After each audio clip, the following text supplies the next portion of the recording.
son dos plumas que de una u otra manera, con las que de una u otra manera uno se puede sentir identificado, sobre todo porque son o fueron, yo creo que son, todavía, aunque ya hayan partido de este plano, son y van a seguir siendo dos escritores importantes de talla internacional, con toda la distancia que implica uno del otro, pero dos escritores de talla internacional que de muchas formas se ven identificados con las masas. Esto es, ambos tienen una, ya no digamos tendencia, sino en el caso de Saramago, una abierta militancia comunista, decía hace un momento, desde 1969.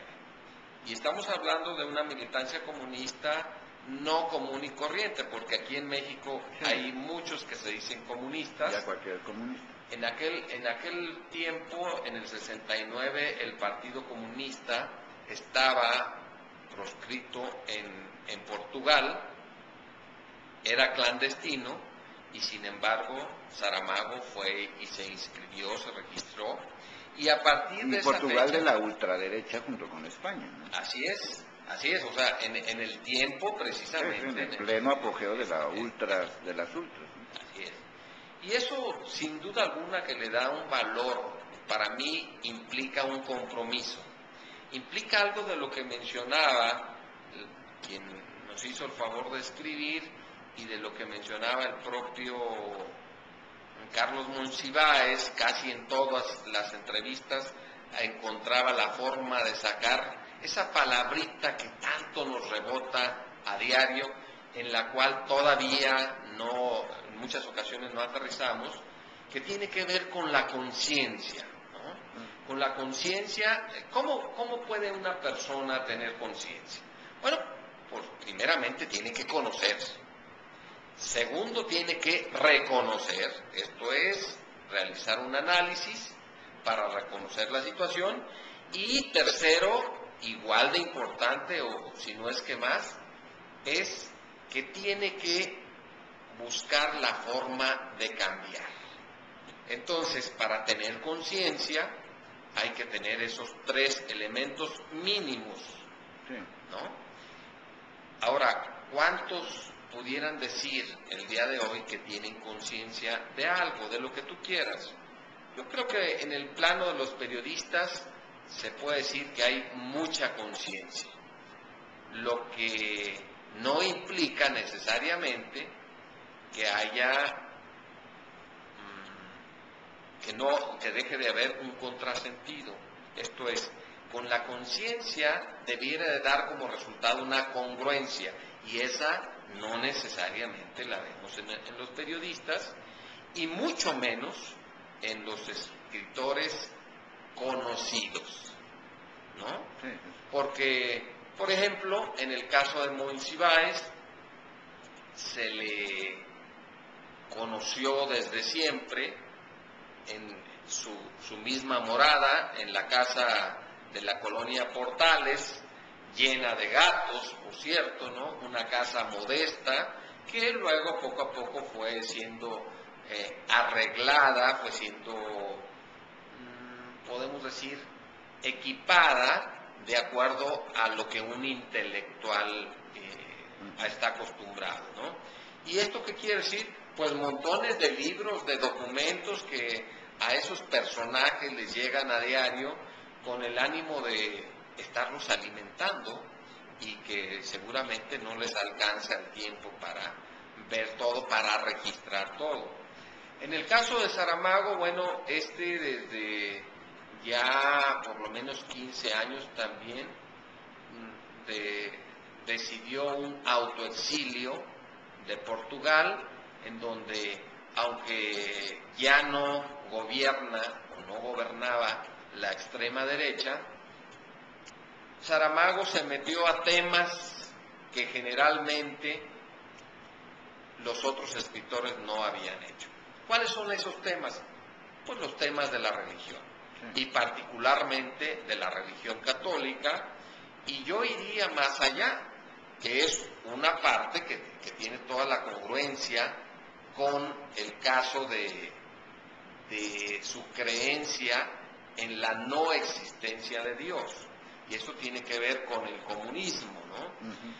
Pero no paró, bien podría haber parado en su creencia personal, pero no, la transmitió, la escribió de manera, podemos decir, amena, racional.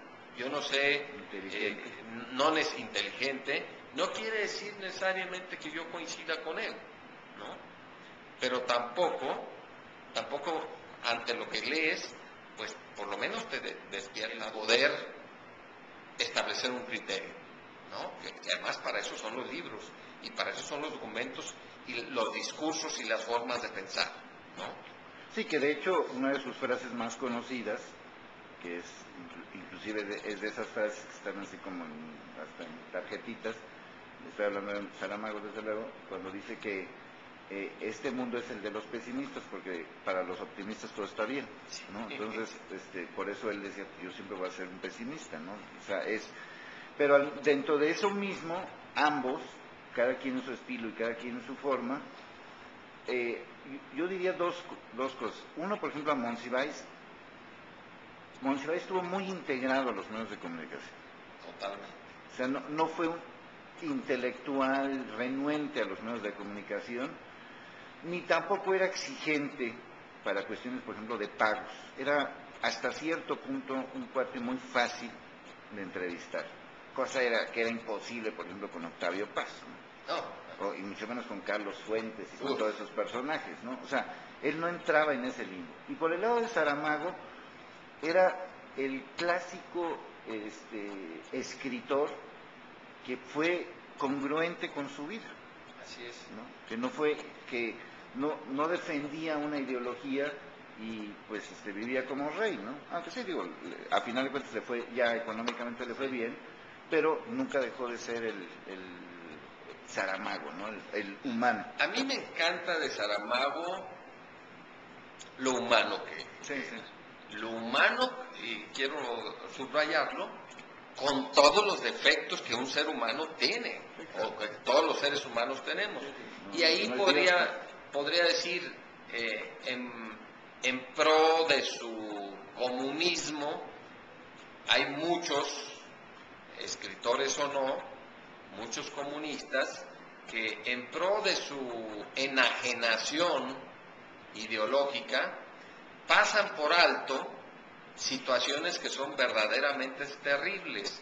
Y aquí en este caso destaco que, aunque Saramago se la pensó 2 veces, Saramago cayó la boca, tuvo un silencio que estuvo a punto de llevarlo a ser del montón desde mi punto de vista.